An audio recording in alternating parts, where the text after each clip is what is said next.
头起先咱要做回来关心的，就是这国道1号彰化上北这保养路段呢，是有一台连结车，唔知影什么原因后链破去，而且呢，这链仔的皮就安尼落伫咧车道，后壁的车闪袂赴，直接弄起哩，拢总是15台车受害，加在这人是拢无安怎。警方表示讲，这半路破链，也是讲其他的零件落去，照这道路管理处罚条例上悬是会罚到6000块。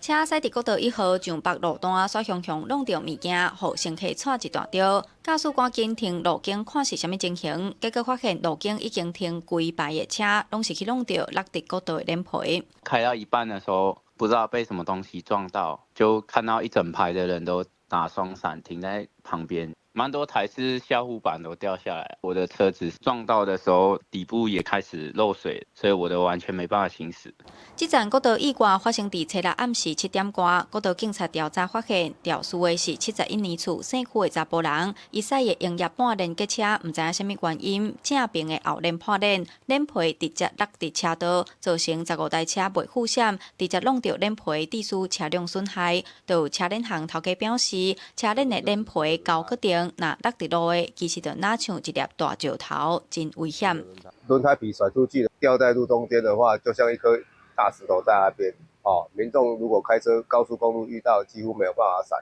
就是会造成伤害。邱男驾驶营业半年车，优轮不明原因爆胎，造成15部车闪避不及碰撞。该起事故无人受伤，各驾驶人9车值均为0。国道警察表示，肇事经过甲原因检判，目前当依照规定调查厘清，嘛呼吁用路人车辆应该爱定期保养维护。驶车时，若伫半路发生车链皮或者是其他零件落去，依照道路交通管理处罚条例，上悬会当罚6000块。记者杨淑晴综合报道。